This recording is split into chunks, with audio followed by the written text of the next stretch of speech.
Amara Jackson sat in the pristine lobby of Caldwell Industries, her resume clutched tightly in her hands. The sleek Chicago skyscraper buzzed with the quiet efficiency of wealth and power, its glass walls reflecting the late morning sun. At 28, Amara felt the weight of her dreams pressing against her chest, each heartbeat a reminder of what this interview could mean. Her accounting degree, earned online through sleepless nights and relentless determination, was her ticket out of financial struggle.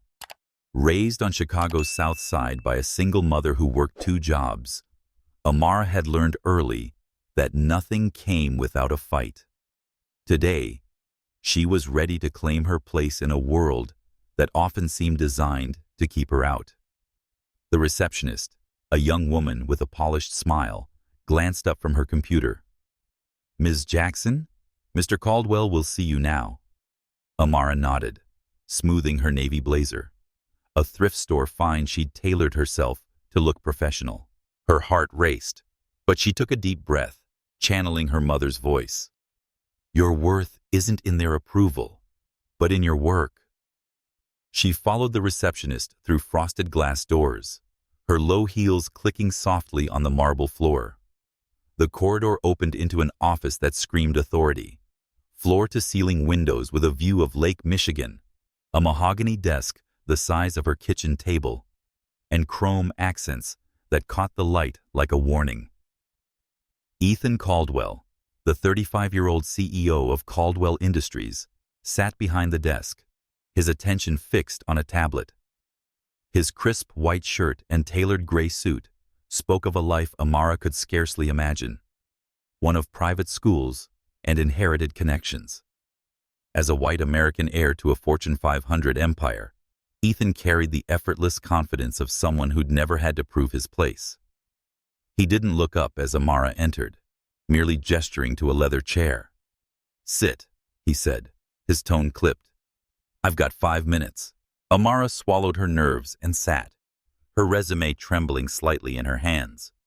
She'd practiced for weeks, memorizing Caldwell Industries' financial reports and preparing answers to every possible question.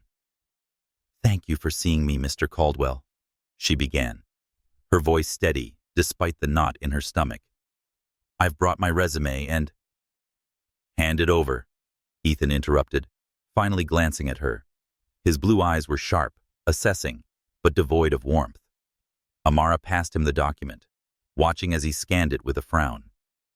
"University of Illinois, online program," he said, his voice flat. "No experience at major firms. Just Wilson's Hardware and some freelance work?" Amara explained that I worked full-time as a bookkeeper at Wilson's while earning my degree, leaning forward. "I managed their accounts, streamlined their payroll, and saved them 10% on operating costs. My freelance clients, small businesses mostly, have grown their profits with my budgeting systems. My references can confirm. Caldwell Industries is a Fortune 500 company." Ethan cut in, tossing her resume onto the desk. "We hire people from top business schools, Wharton, Harvard, Stanford, with in-person degrees and networks in the industry. You don't fit our vision, Ms. Jackson." His words landed like a slap, each one echoing the doubts she'd fought her whole life. Not good enough, not connected enough, not elite enough. Amara's cheeks burned, but she held his gaze. "With respect, Mr. Caldwell, you haven't asked about my qualifications. My work speaks for itself. I've balanced books under pressure, taught myself advanced software, and delivered results. If you'd look at my portfolio—" "I've seen enough," Ethan said, already turning back to his tablet. "Our corporate culture demands a certain pedigree. Jennifer will show you out." He waved a hand, dismissing her as if she were an afterthought. Amara stared, disbelief warring with anger.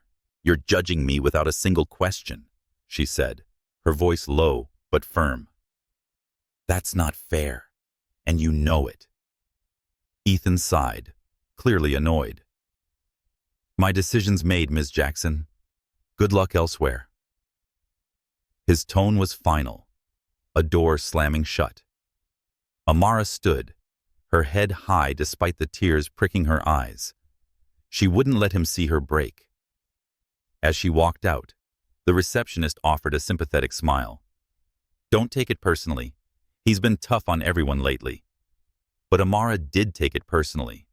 She clenched her fists in the elevator, the sting of rejection fueling a promise. She'd never again let someone like Ethan Caldwell dismiss her so easily. She was more than her online degree, more than her South Side roots. She was Amara Jackson, and she'd prove it. Outside, Chicago's wind whipped through her braids, grounding her in the city she loved. She pulled out her phone and dialed her best friend, Lena, a nurse who'd been her rock since high school. "It was a disaster," Amara said, her voice tight. "The CEO barely looked at me, said I don't fit their vision." Lena's voice was warm but fierce. "Their vision's blind then. You're smarter than half those suits, Amara.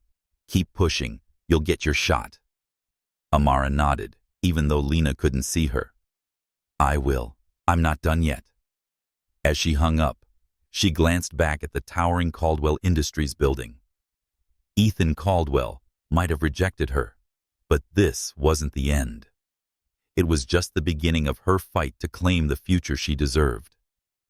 3 months had passed since Amara Jackson's humiliating rejection at Caldwell Industries, but the sting lingered like a bruise she couldn't ignore. She now navigated Chicago's bustling streets behind the wheel of a yellow taxi, the hum of the engine her new office soundtrack. The job was necessary, not a choice. Her savings had dwindled, and accounting positions remained elusive despite dozens of applications. Yet Amara refused to let her dreams gather dust. By day, she drove passengers through the city's grid. By night, she hunched over her laptop in her cramped South Side apartment, balancing books for a growing roster of small business clients. Her mother's words echoed in her mind. "Your worth is in your work, Amara. Keep going." The taxi's dashboard clock read 6:45 p.m., and rain streaked the windshield, blurring the neon lights of downtown. Amara adjusted her rearview mirror, catching a glimpse of her determined eyes. "This is my office now," she muttered, a wry smile tugging at her lips. "And I'm still the boss." The gig offered freedom, her schedule, no one dismissing her without a glance. But it wasn't the future she'd envisioned when she earned her accounting degree. Still, she found a rhythm, weaving through traffic with the ease of someone who'd grown up in the city's pulse. Each fare was a step toward stability, a bridge to the day she'd return to her true calling. Her phone buzzed in the cup holder, and she tapped her earpiece to answer. "Girl, you still driving in this mess?" Lena's voice, warm and teasing, filled her ear. Her best friend, a nurse working the night shift at Mercy Hospital, always checked in during her breaks. "Rain means fares," Amara replied, merging onto Michigan Avenue. "People don't walk in this weather. How's the ER tonight?" "Chaos as usual," Lena said with a laugh. "Just patched up a guy who thought he could outrun a skateboard." "Have you sent out any more resumes?" "5 this week," Amara said, her tone steady but tired. "Got a polite no from 3 already." One didn't even bother replying. She paused at a red light, watching pedestrians huddle under umbrellas. "I'm not giving up, Lena. I need a break." "You'll get it," Lena said firmly. "You're too good for them to keep overlooking you. Remember what your mom always says. Your work speaks louder than their doubts," Amara finished, smiling.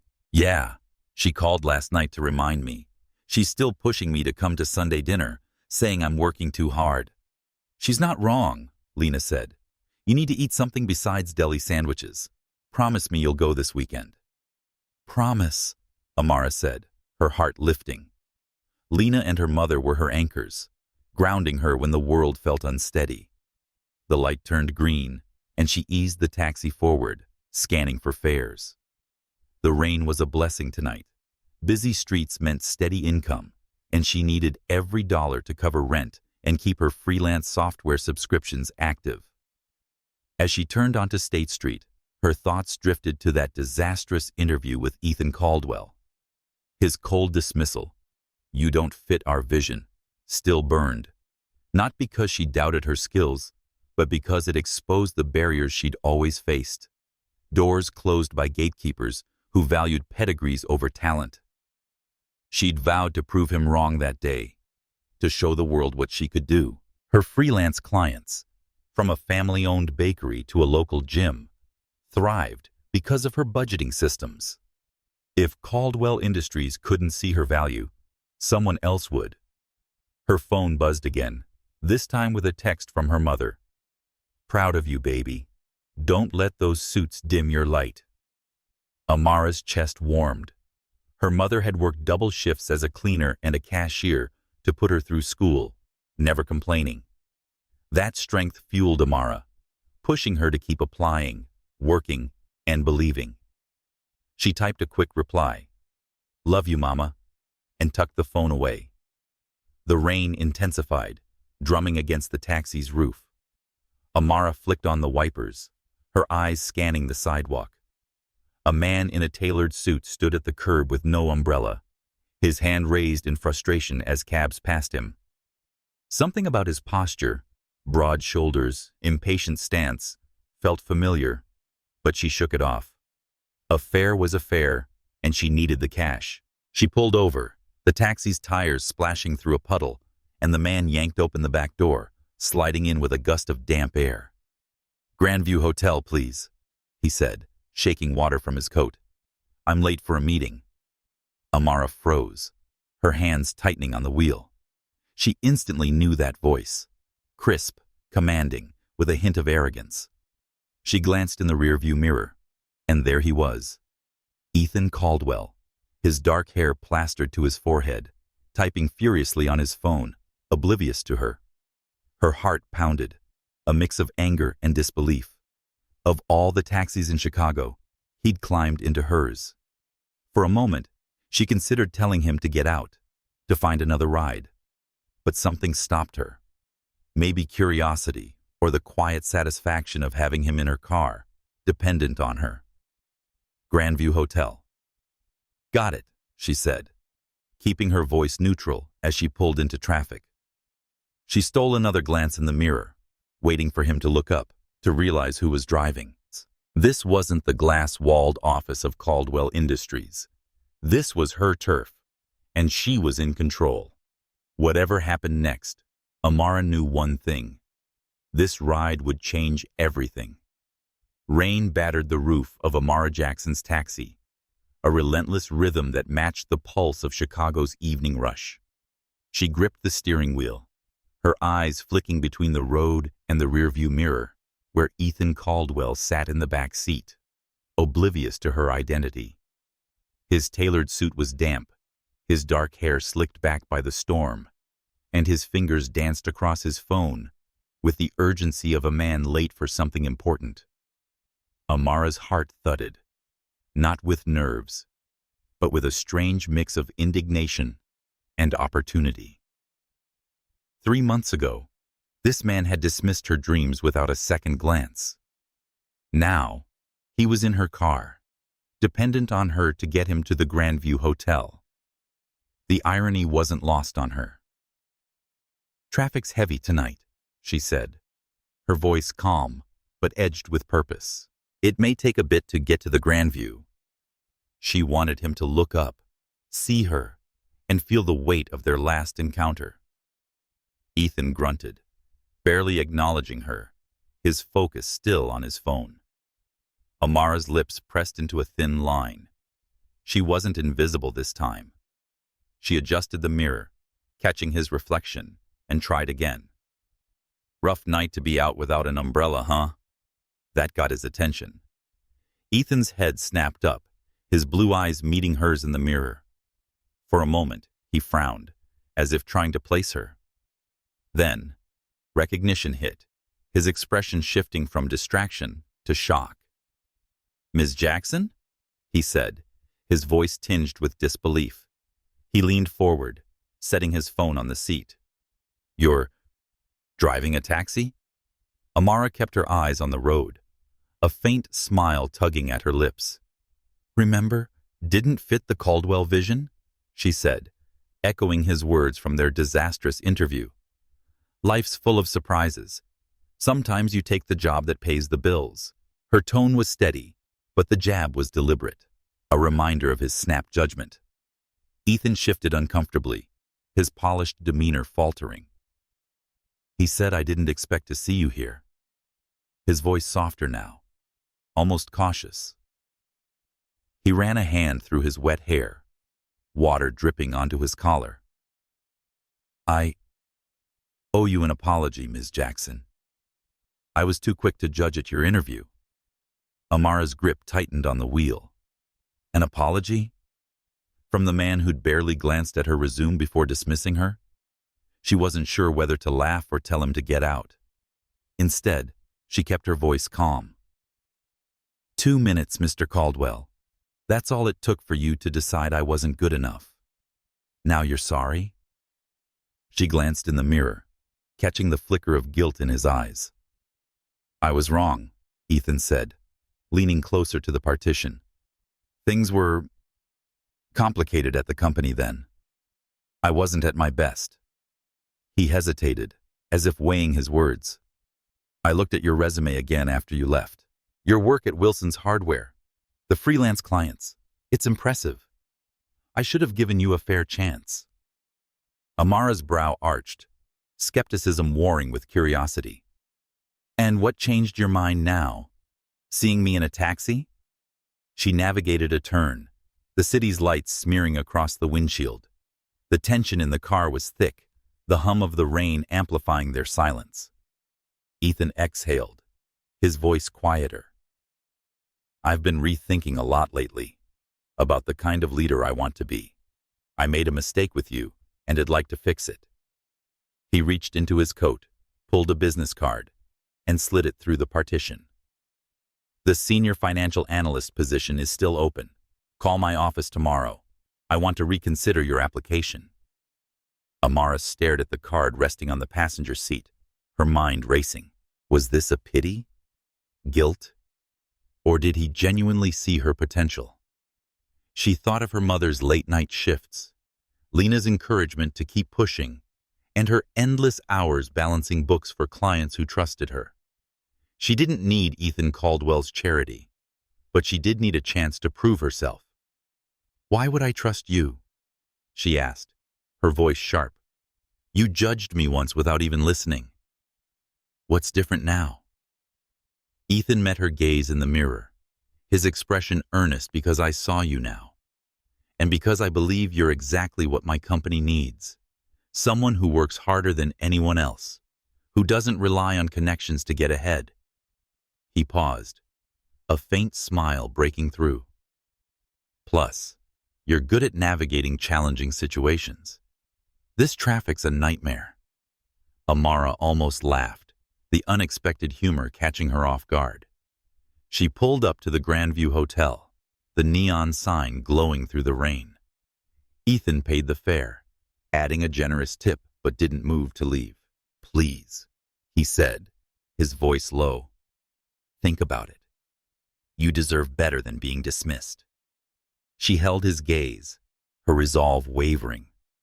Part of her wanted to toss the card out the window, to keep driving and leave Ethan Caldwell in her rearview mirror. But another part, the part that had fought for every opportunity, that had balanced ledgers by lamplight, saw a door cracking open.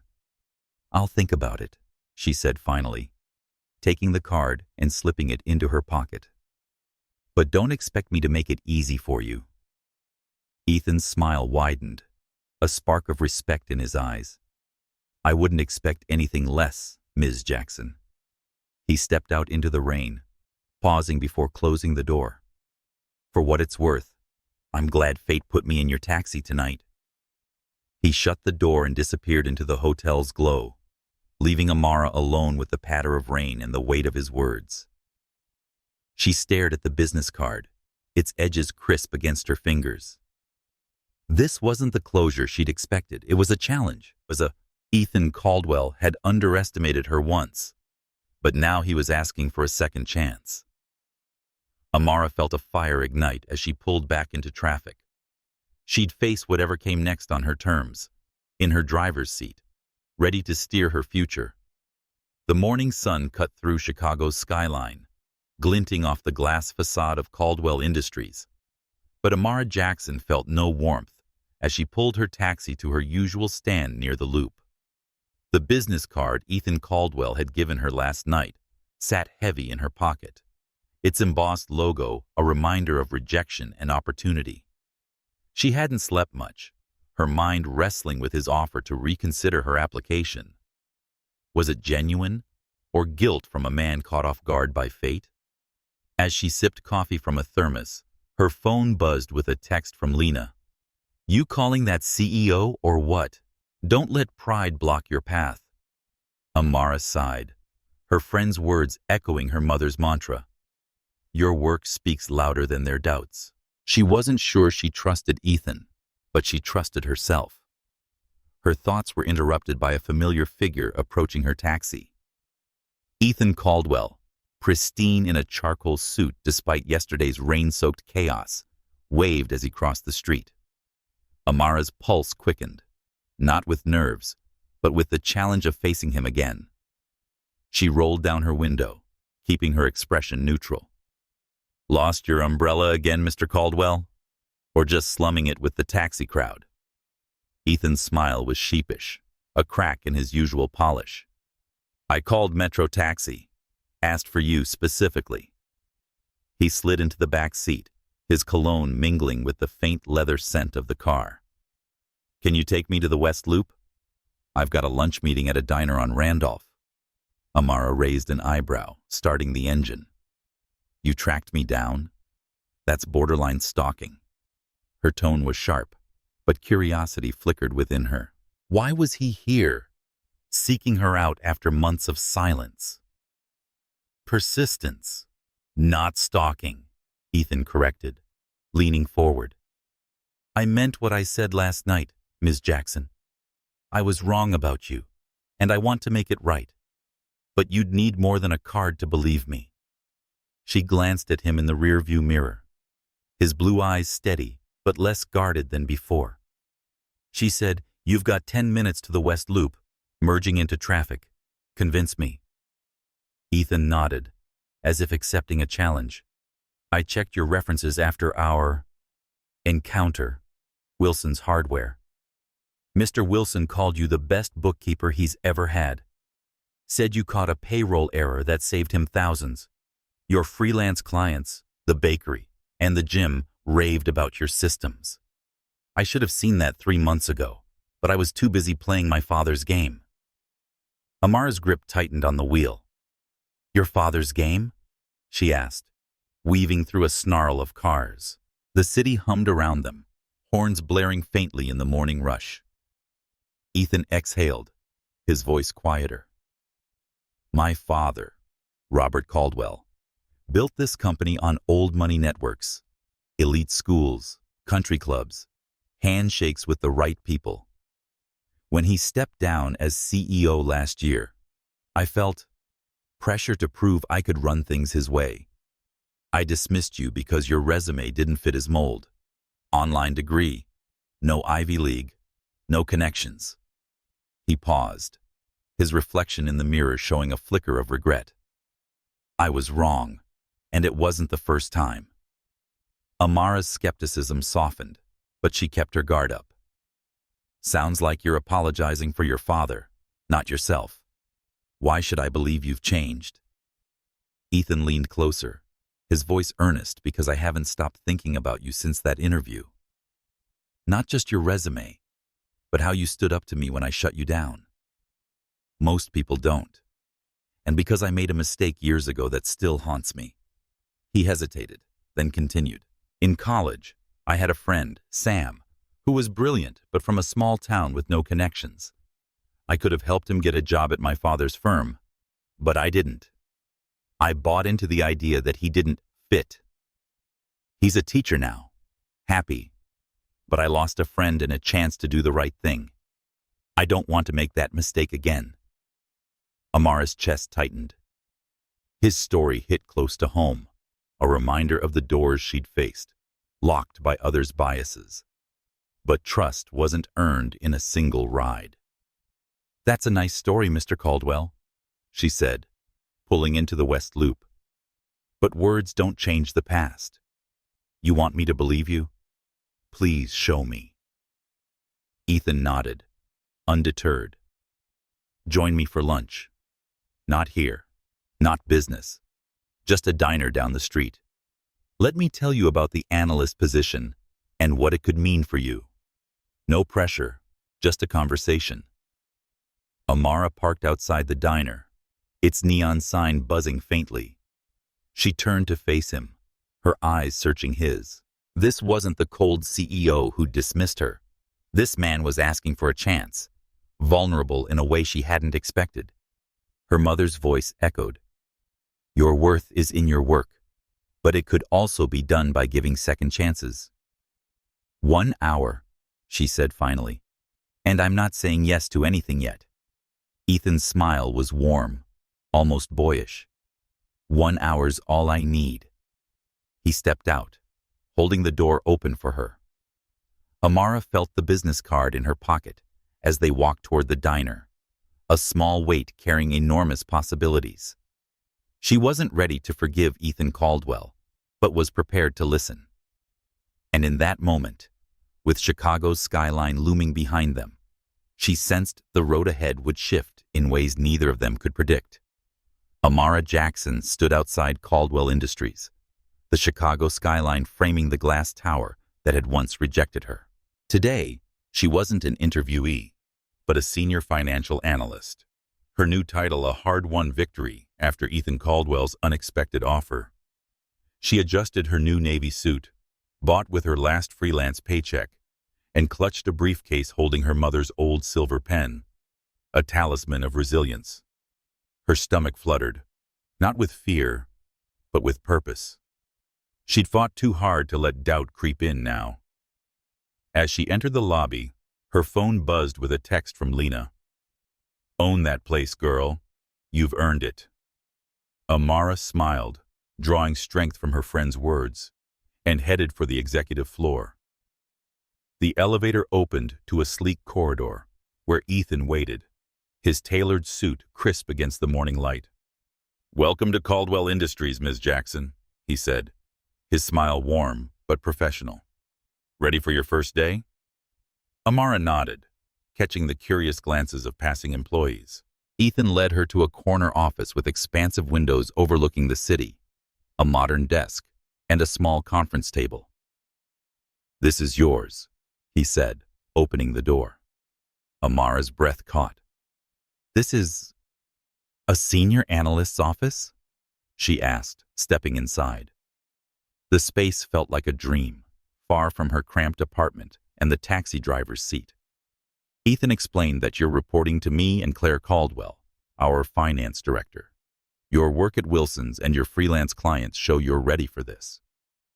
His confidence steadied her, but the mention of Claire sent a prickle of unease. Before she could respond, a sharp voice cut through the air. "So, this is the new analyst." A woman in her mid-30s with sleek blonde hair and a tailored blazer stood in the doorway, her smile tight. Claire Caldwell, Ethan's cousin, exuded authority, her green eyes assessing Amara with incredible precision. "Welcome, Ms. Jackson. Noah's told us about your unconventional background." Amara shook Claire's manicured hand, her grip firm. "Thank you. I'm looking forward to contributing." Claire's smile didn't reach her eyes, and Amara sensed skepticism. "Claire, we have the board meeting," Ethan said. His tone clipped. "Ms. Jackson, your assistant, Marcus, will be here soon to get you started." Claire's glance lingered as they left, a silent challenge Amara recognized from years of proving herself. Marcus, a lanky man with a quick smile, arrived minutes later. He said, "You're the talk of the floor," handing her a stack of files. Not everyone gets a corner office on day one. His tone was friendly, but Amara caught the hint of gossip. Word is, Ethan pushed hard for you. Claire's not thrilled. She likes picking her team. Amara's jaw tightened. She said, I'm here to do the work, not play politics, opening the top file. It was the Larson audit, a notorious mess of disorganized records. This is my first assignment. Marcus winced. Claire's orders.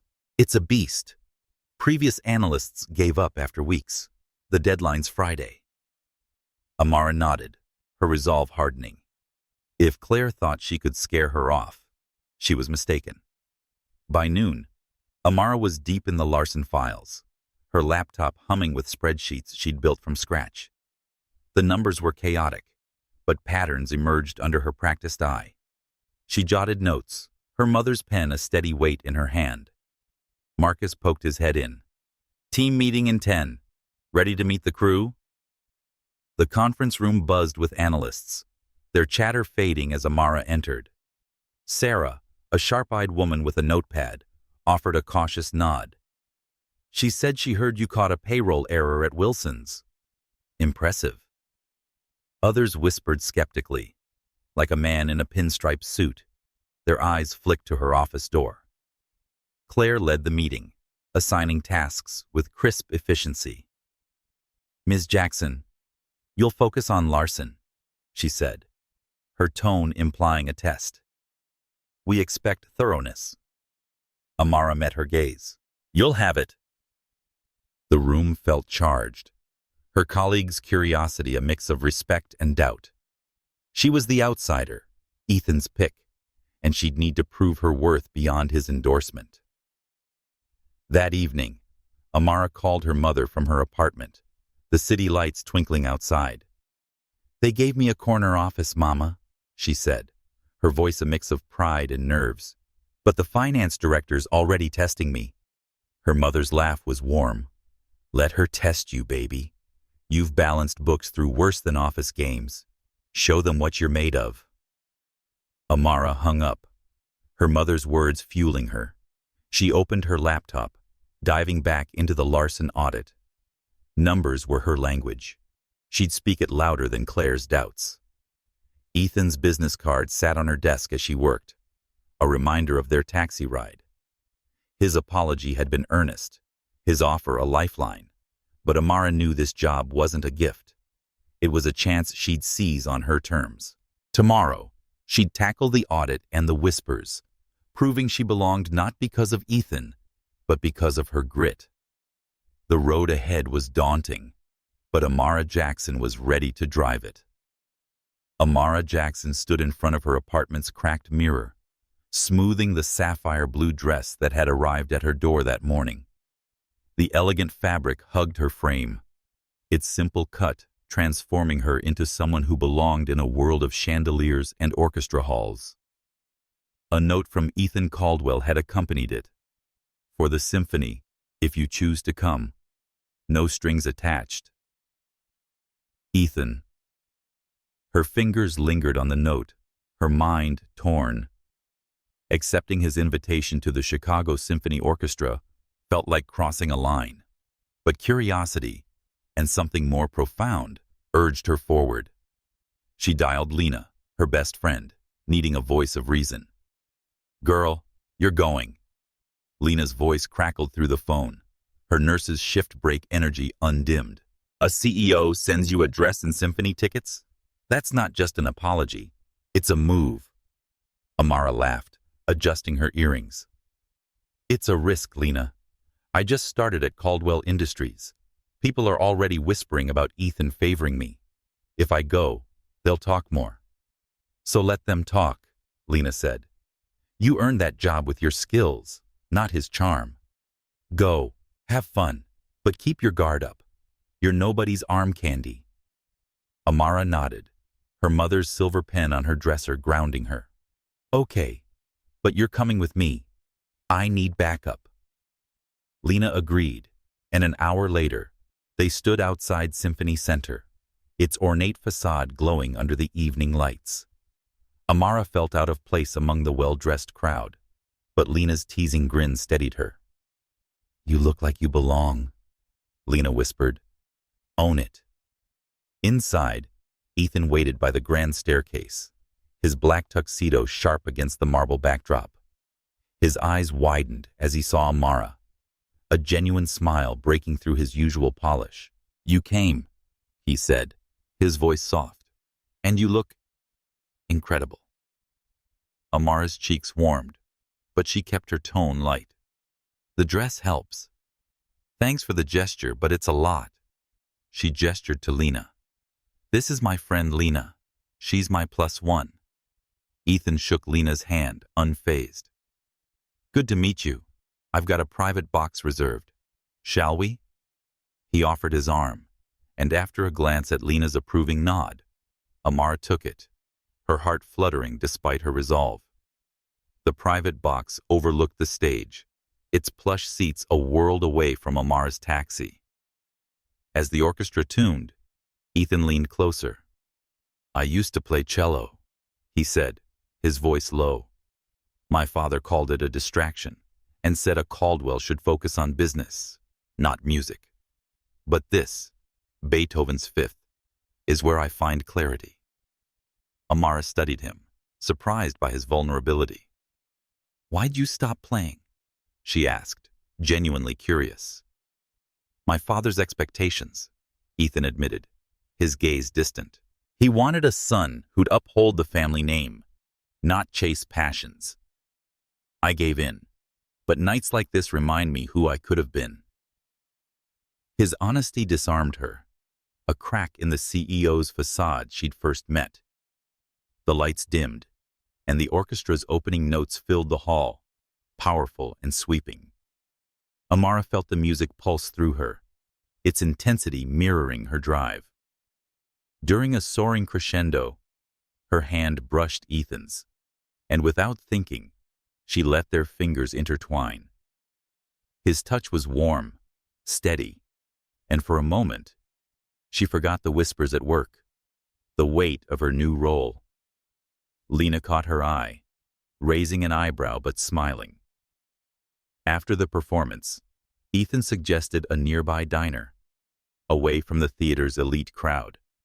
Lena excused herself. "I've got an early shift," leaving Amara with a warning glance. "Be smart, girl."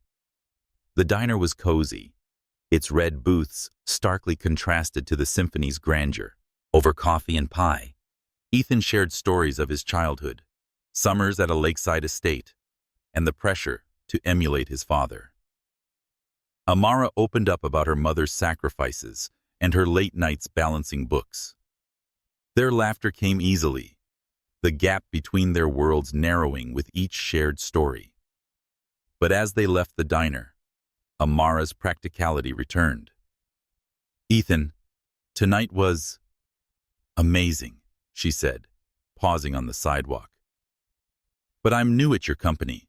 People are already talking about your endorsement and about me not fitting in. If we get closer, they'll say I got this job because of you, not my work." Ethan's expression grew serious. "I know the risks, Amara. I've seen how you handle the Larson audit and how you're proving yourself. I respect your need to stand on your own." He stepped closer, his voice softening. "But I'm not going to pretend I don't feel something here. I'll wait, as long as it takes, until you're ready." Amara's heart raced, torn between his words' warmth and her position's reality. "I enjoy your company," she admitted, "but I've worked too hard to let gossip derail me. Let's keep this professional for now." Ethan nodded, his eyes holding hers. "Professional, it is. But I'm not going anywhere." He offered to drive her home, but Amara insisted on taking a cab, needing space to think. As her taxi pulled away, she glanced back at Ethan, standing alone under a streetlight. The symphony's music still echoed in her mind, a reminder of their shared connection and the risks she couldn't ignore. Whatever came next, Amara knew she'd need to balance her heart and her ambitions, and she wasn't sure which would win. Amara Jackson sat at her desk in the corner office of Caldwell Industries, her laptop screen glowing with the tangled numbers of the Larson audit. The week had been a whirlwind. New job, new pressures, and the lingering echo of Ethan Caldwell's hand in hers at the symphony. Her mother's silver pen scratched notes on a legal pad, each figure a step toward proving her worth. But the Larson files were a labyrinth, a mess of mislabeled expenses and cryptic transfers. As she traced a pattern, her pulse quickened. Something was wrong, very wrong. She cross-referenced a transaction log, her eyes narrowing. Millions in operational costs flowed to an offshore account, with no matching vendor contracts. The dates spanned 18 months, deliberate and hidden. She muttered that this isn't a mistake, her fingers flying across the keyboard to build a model tracking the funds. By mid-afternoon, her spreadsheet confirmed it. Fraud, plain and simple. Her stomach knotted. Exposing this could shake the company and her fledgling career. Amara leaned back, glancing at the city skyline through her window. She needed to tell someone. But who? Claire Caldwell, the finance director, was her supervisor. But Marcus, her assistant, had warned her about Claire's territorial streak. She brought Larson on as a client last year, and he'd said it over coffee that morning. It's her pet project. Tread carefully. Amara's instincts screamed caution, but integrity demanded action. She saved her work, time-stamped for proof, and headed to Claire's office. Claire's office was a fortress of awards and framed degrees, contrasting with Amara's sparse desk. "Ms. Jackson," Claire said, her voice cool as she looked up from her tablet. "The Larson audit is due Friday. Are you on track?" "I found something," Amara said, placing her report on the desk. "There are irregularities, millions in transfers to an offshore account, reported as expenses, but not tied to contracts. It looks like deliberate misrepresentation." Claire's smile tightened, her eyes scanning the report with calculated disinterest. "That's a serious claim," she said, setting the papers aside. "I'll review it and handle any next steps. Focus on organizing the data for now." Amara's jaw clenched. "This needs immediate attention," she pressed. "The patterns are clear. Someone's hiding money, possibly for tax evasion or worse." Claire snapped. "And I said I'd handle it," her tone icing over. "You're new here, Ms. Jackson. Don't overstep." She stood, signaling the end of the conversation. Amara left, her unease growing. Claire's dismissal felt like more than territoriality. It felt like avoidance. Back in her office, Amara texted Marcus. "Told Claire about Larson. She shut me down. Something's off." His reply came quickly. "Not surprised. Larson's her win. Be careful. She doesn't like being challenged." Amara stared at her screen, the fraudulent data glaring back. She couldn't let this go. Her mother's voice echoed, "Do what's right, even when it's hard." But going over Claire's head could cost her everything she'd worked for. That evening, Ethan texted, "Dinner at my place. Need to discuss work. Casual, I promise." Amara hesitated.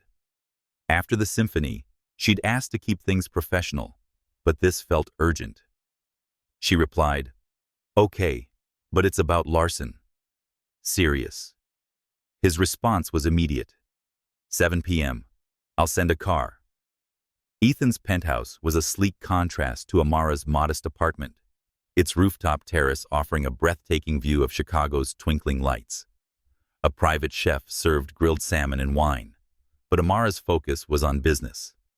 Over dinner, she laid out her findings, showing Ethan her spreadsheets on a tablet.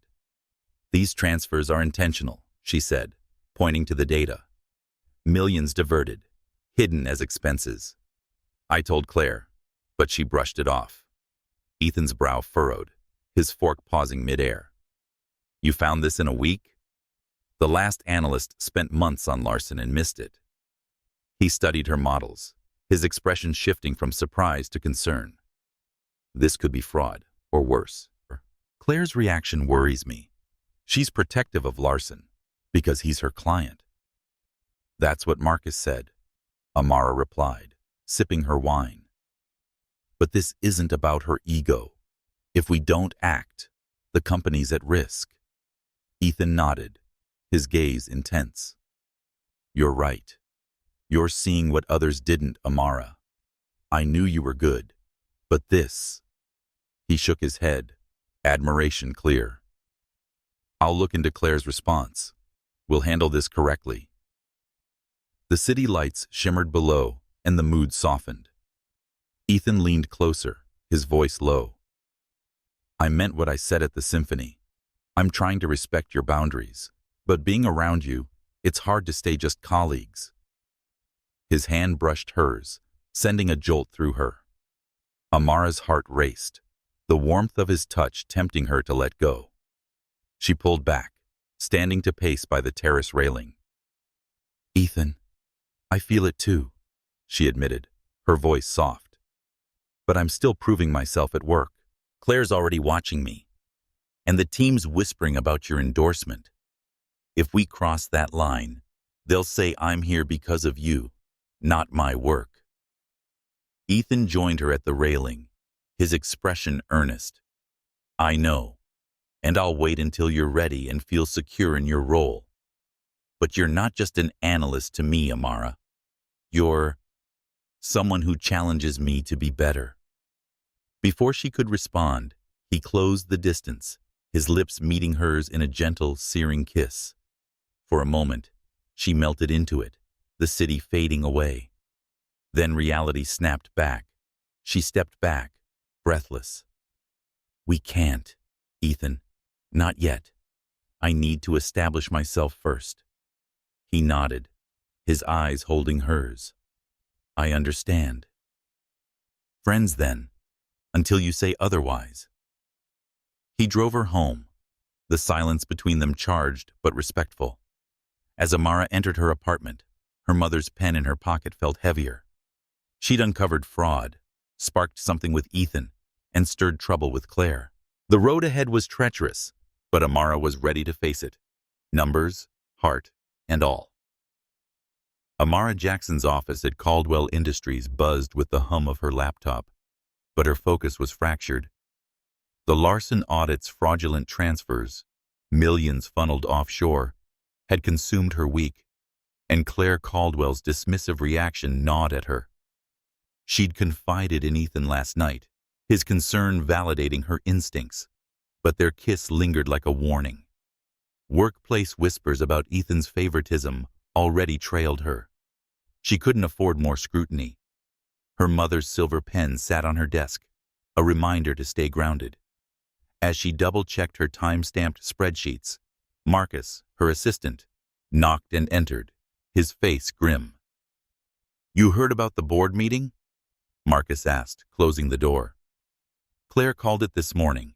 Emergency session about financial irregularities in the Larson account.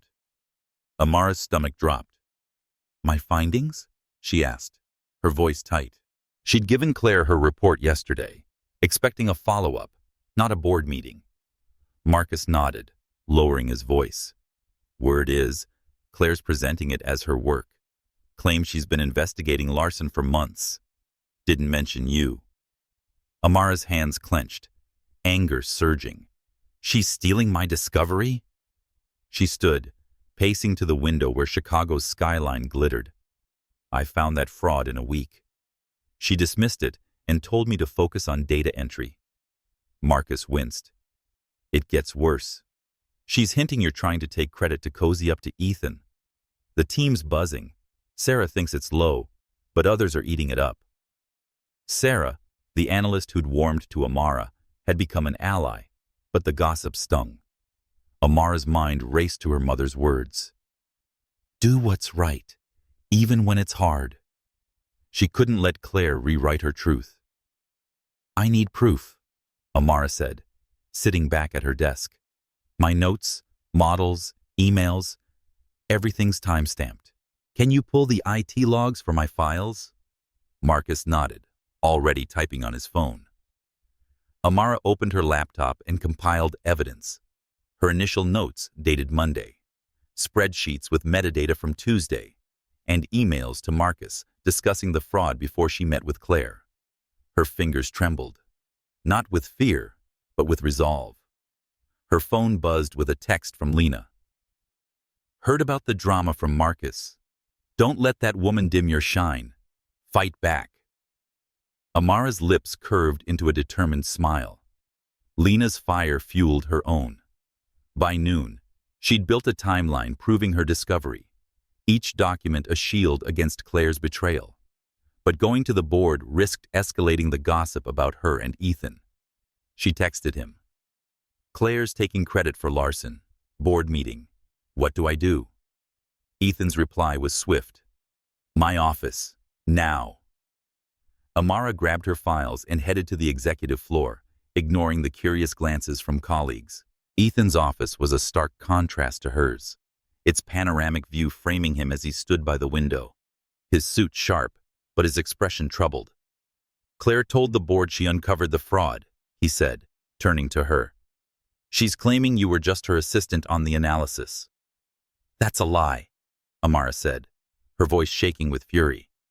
I found those transfers, built the models, and showed her the evidence. She brushed me off. She handed him her folder, the pages crisp with truth.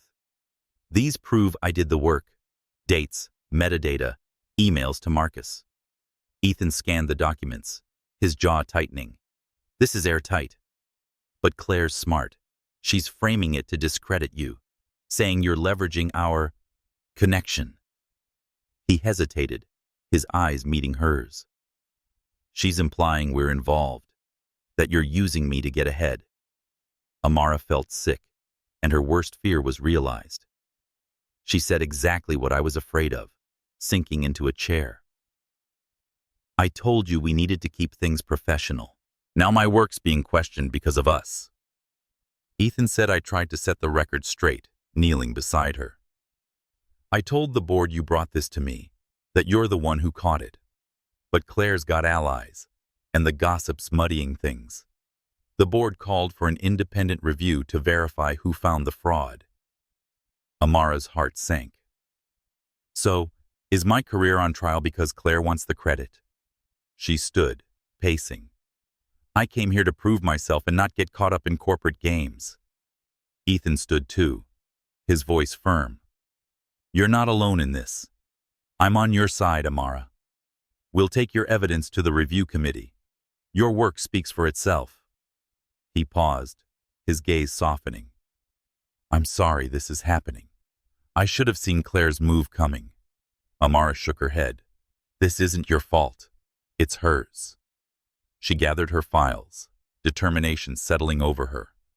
I'll fight this, Ethan. I didn't claw my way here to let someone steal my work or reputation. He nodded, a spark of admiration in his eyes. I know you will. The review's tomorrow. I'll make sure Marcus is there to back you up. Amara felt the weight of the battle ahead as she left his office. Claire's betrayal wasn't just personal. It challenged everything she'd built. She texted Lena.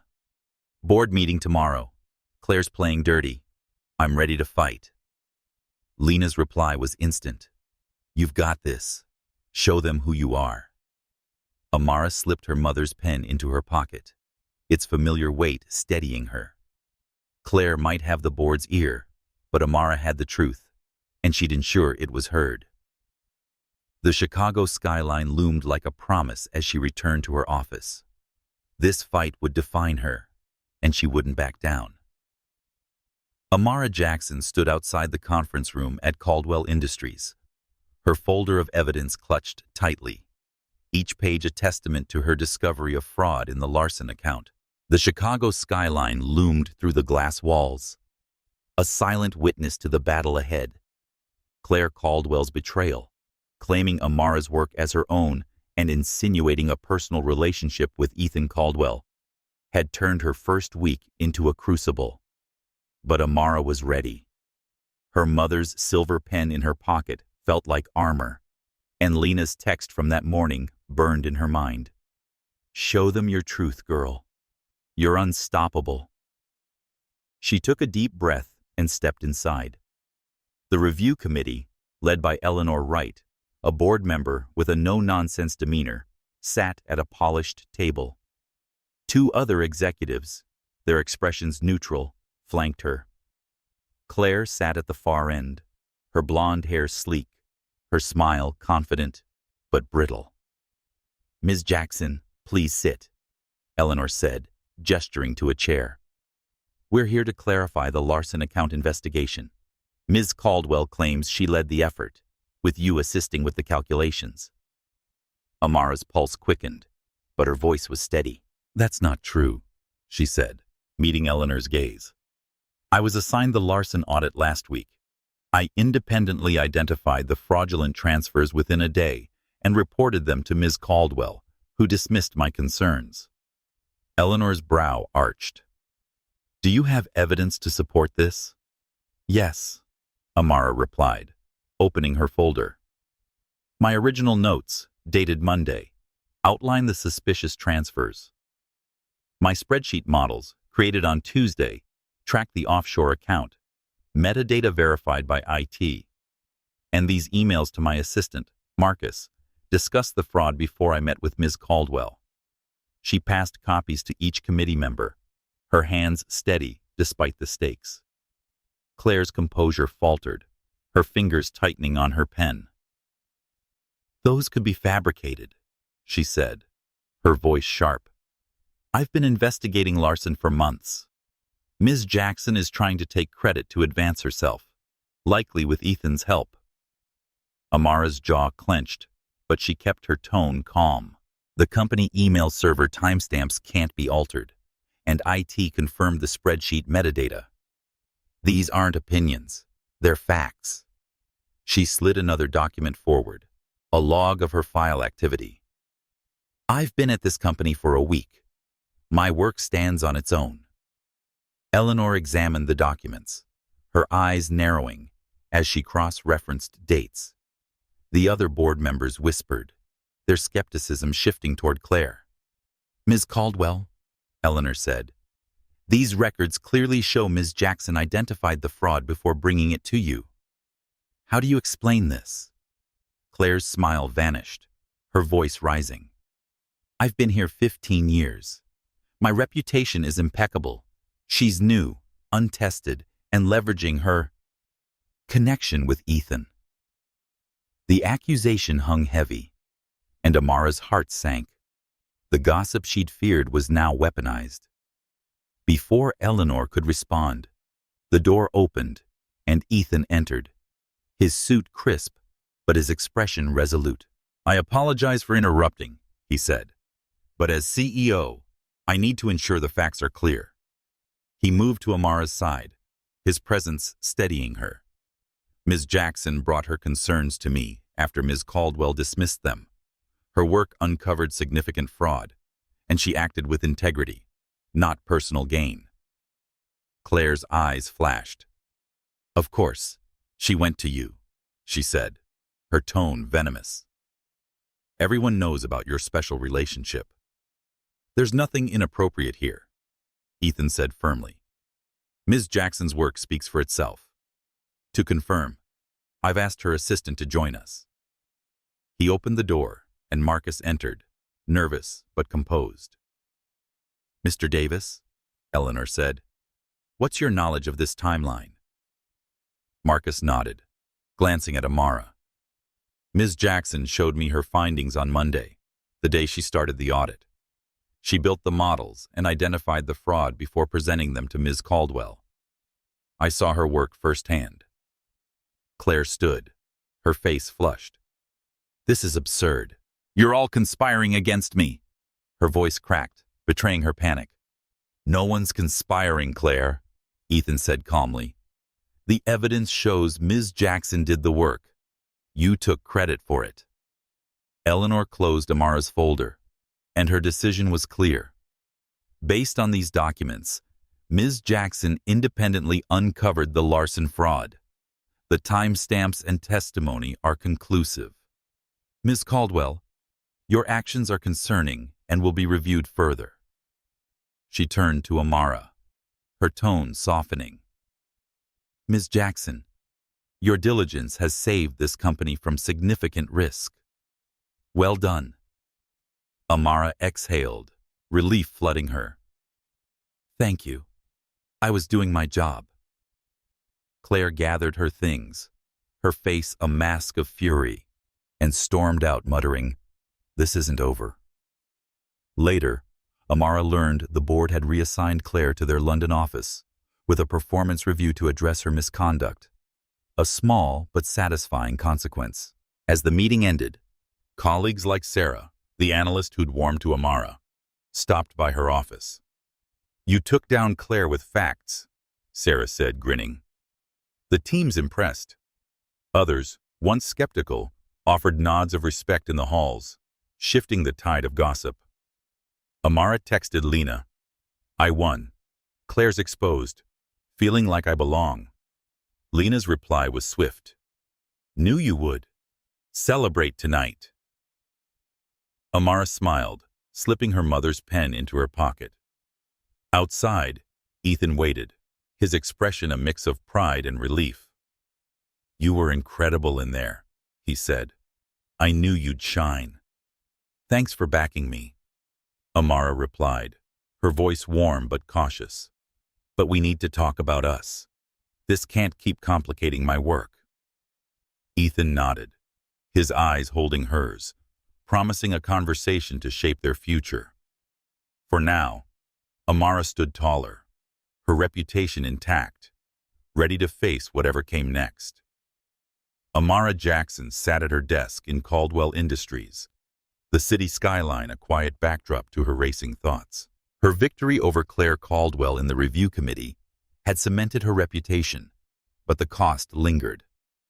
Claire's accusation that Amara was using a relationship with Ethan to advance had stirred whispers, despite her evidence proving otherwise. Her mother's silver pen lay beside her laptop, a reminder of her resolve. But the weight of gossip pressed heavily. A text from Lena buzzed on her phone. "You slayed that meeting, girl. Don't let the haters get you down." Amara smiled faintly, but her heart was uneasy. Though unspoken since their kiss, her connection with Ethan was a spark that could ignite her carefully built career. A sharp knock broke her focus. Ethan stood in the doorway, his tailored suit crisp, but his expression strained. "Amara, we need to talk," he said, closing the door. "My father's here. He's heard about the Larson situation. And us." His voice was low, urgency threading through it. Amara's stomach tightened. "Your father? Robert Caldwell?" She'd heard stories of the former CEO, a man whose elitism had shaped Ethan's initial dismissal of her. Why now? Ethan ran a hand through his hair, pacing. "The board called him, worried about my judgment. Claire's rumors didn't help. He's in my office, demanding answers." He paused, his eyes meeting hers. "He's not happy about you." Amara stood, her voice steady despite her nerves. "Because I'm the new hire who exposed fraud? Or because I don't fit his vision of a Caldwell associate?" Ethan's jaw tightened. "Both. And because he thinks our connection is a liability." He stepped closer, his voice softening. "I need you to know I'm with you, Amara, no matter what he says." Before she could respond, a voice cut through the air like a blade. "So this is her." Robert Caldwell stood in the doorway, his silver hair and sharp suit mirroring Ethan's, but with none of his warmth. His eyes, cold and assessing, raked over Amara. "The woman is causing all this trouble." Ethan stepped forward, his tone firm. "Father, this is Amara Jackson, our senior financial analyst. She uncovered fraud in the Larson account, saving us millions. She's earned her place here." Robert ignored Amara, his gaze fixed on Ethan. "The board's concerned, Ethan. You're risking the company's reputation over some impulsive hire." His words dripped with disdain, each a jab at Amara's legitimacy. Amara's fists clenched, but she held her ground. Mr. Caldwell, with respect, my work speaks for itself. I found evidence that others missed. If that's a problem, it's not mine. Robert's eyes narrowed, unaccustomed to defiance. This isn't about your work. It's about my son's judgment. Hiring someone like you and getting personally involved are reckless. He turned to Ethan. Is this rebellion? Proving you're different from me? Ethan's expression hardened. This is about recognizing talent. Amara's the best analyst we've got. And yes, I care about her, but that's not why she's here. He paused, his voice steady but fierce. I've spent years following your rules. Elite schools, right connections. It cost me a friend in college, Sam, who you said didn't belong. I won't make that mistake again. Amara's breath caught, recalling Ethan's story of Sam, the friend he'd failed by adhering to his father's standards. Robert scoffed. You're throwing away our legacy for sentiment? The Caldwell name means something in this city. Your choices reflect on us all. Then let them reflect, Ethan said, stepping between Amara and his father. I'm building a company that values skill and integrity, not just pedigrees. Amara challenges me to be better, a better leader and man. If you can't see that, you don't know me. Robert's face darkened, his voice low. Think carefully, Ethan. This infatuation won't last, and when it ends, you'll be left with a tarnished reputation. He turned to Amara, his gaze icy. Don't get comfortable, Ms. Jackson. This company isn't your world. He walked out, leaving a heavy silence. Amara exhaled, shaken. He hates me, she said, her voice soft but steady.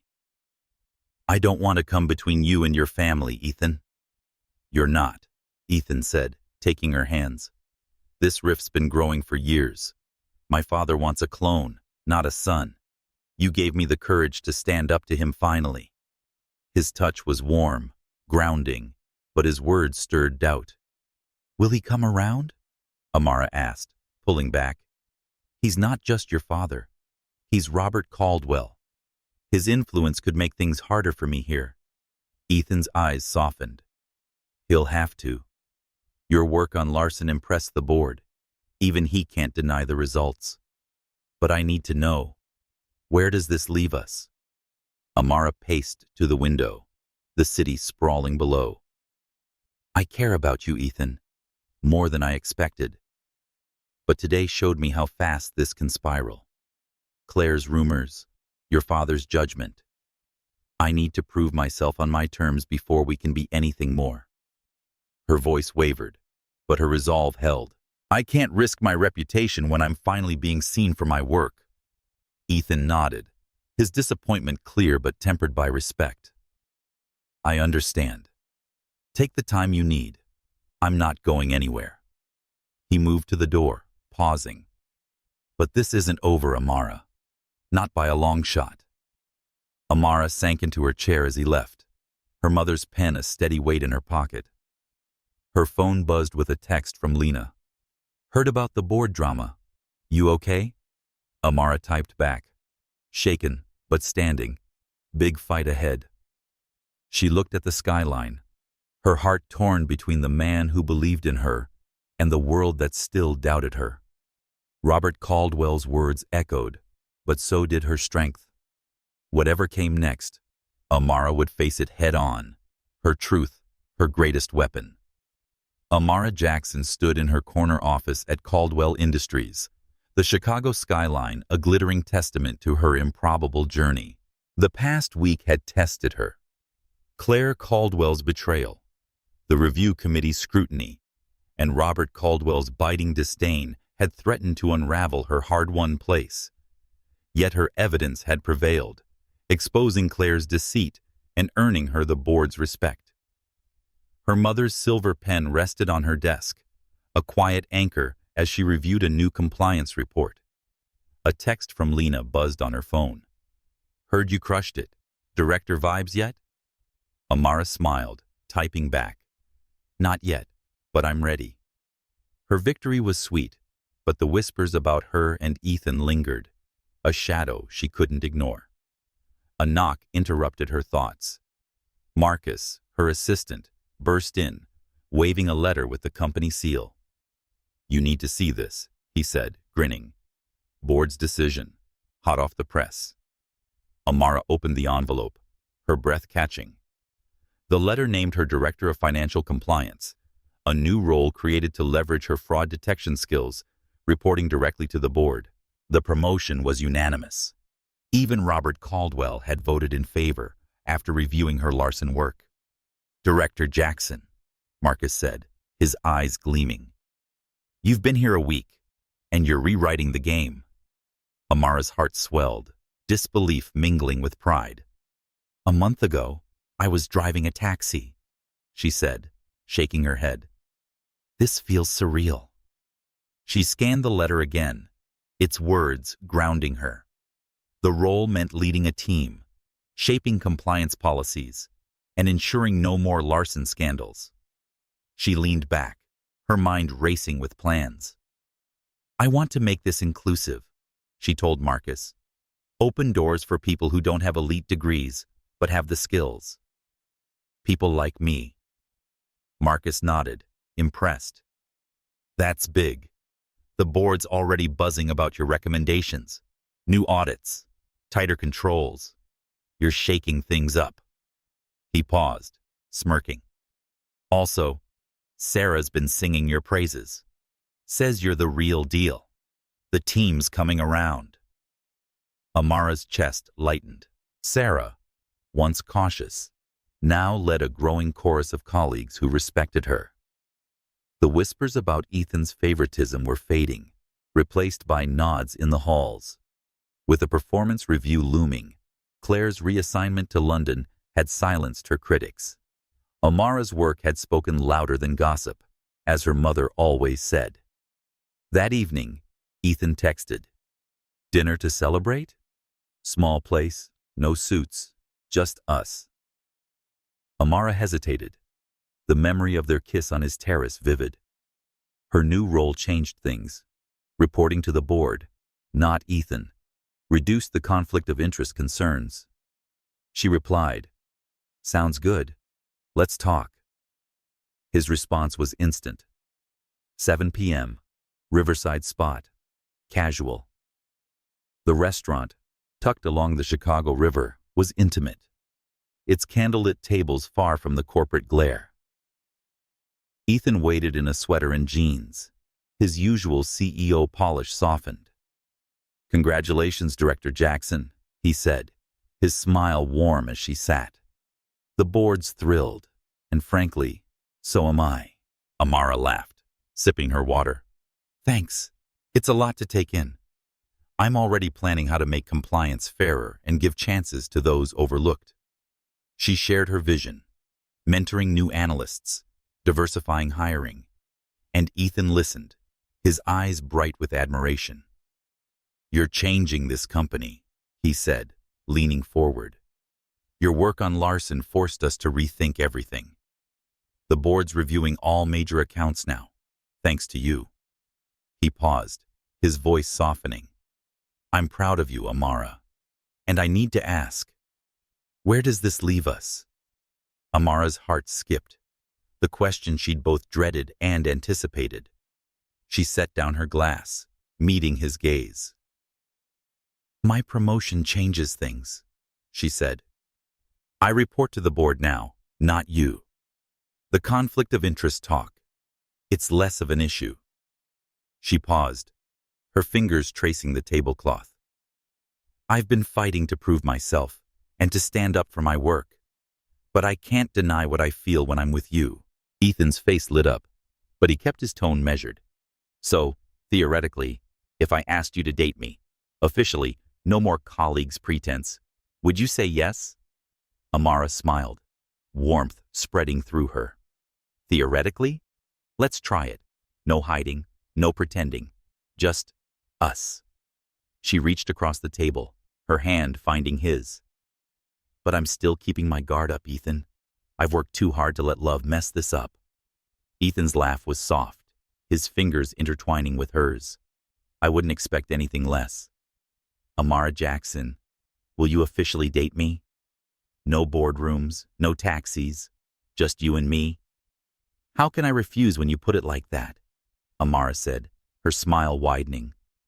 The candlelight danced in his eyes, and for the first time, she felt free to let her heart lead.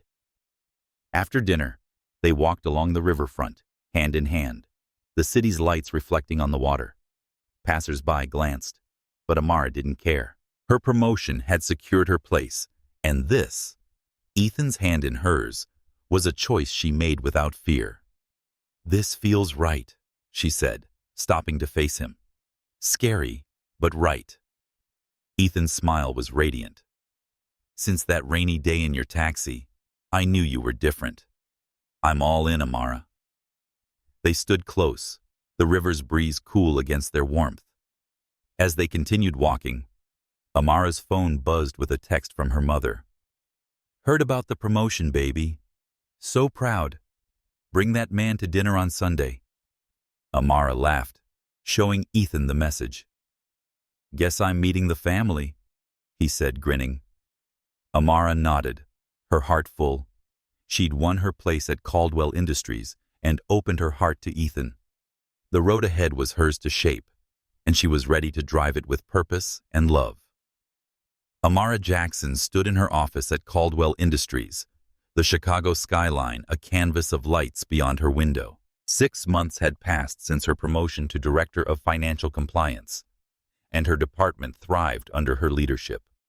She'd mentored new analysts, implemented inclusive hiring policies, and prevented another potential scandal in a subsidiary account. Her mother's silver pen, now a fixture on her desk, gleamed as she reviewed a final report for the board. A text from Lena buzzed. Board meeting today? Kill it, Director. Amara smiled, typing back, ready. Dinner with Mom and Ethan's Sunday. Her journey from taxi driver to corporate leader felt like a dream, but it was real, earned through her grit. Ethan Caldwell had become her partner in every sense, their relationship blossoming since she'd agreed to date him openly.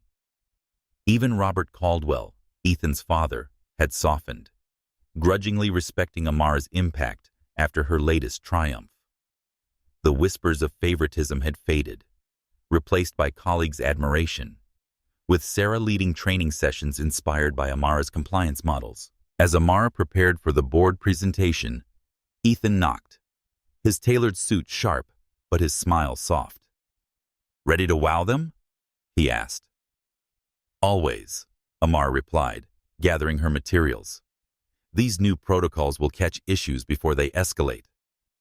Ethan's eyes sparkled with pride, but a hint of mischief flickered. I've got a surprise after the meeting, he said. Meet me downstairs. The boardroom buzzed as Amara presented her compliance system, her voice steady and confident. The board's unanimous approval echoed her success, with Robert offering a rare nod. Afterward, Ethan led her to the street, where a familiar yellow taxi waited. Your old ride, he said, grinning. Rented for the afternoon. I'm driving this time. Amara laughed, sliding into the passenger seat. You? Behind the wheel? This I've got to see. Ethan navigated through Chicago, his ease surprising her, and stopped outside the Grandview Hotel, where she'd picked him up that rainy night. Why here? She asked, stepping out as the city hummed around them. Ethan took her hand, his expression serious. This is where everything changed. I got a second chance to see you for who you are. He led her to the hotel's rooftop garden, transformed with twinkling lights and a canopy of flowers. A table for two held chilled champagne, the Chicago skyline shimmering beyond. Amara's heart raced, sensing the weight of the moment. Ethan, this is beautiful, she said, taking in the scene. What's the occasion?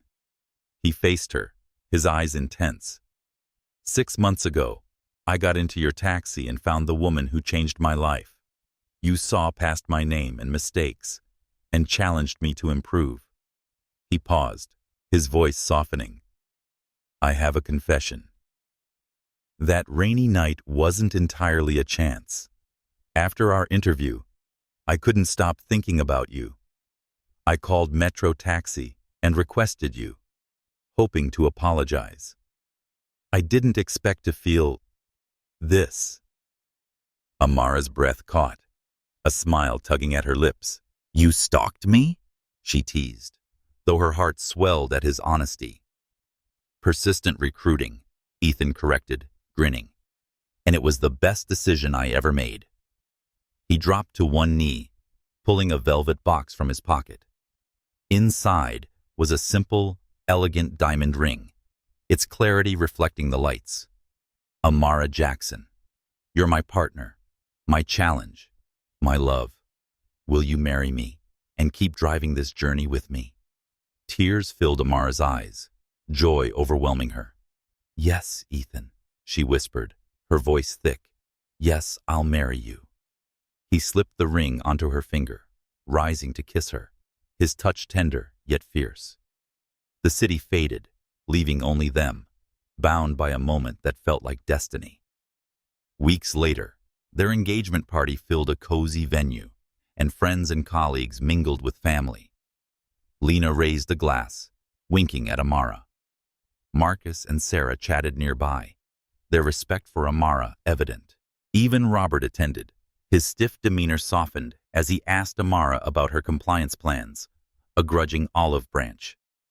Amara leaned against Ethan, his arm around her. "Happy?" he asked, his voice low. "Happier than I ever thought possible," she said, her eyes shining. "Do you miss that taxi?" Ethan chuckled, "Only because it brought me to you. Though I'm still paying the fare, am I not?"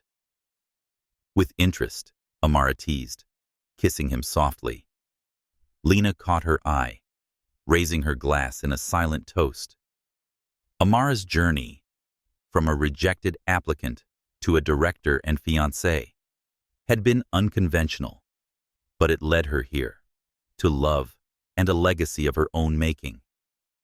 As she and Ethan rejoined their guests, hand in hand, she knew they'd face the future together, unstoppable.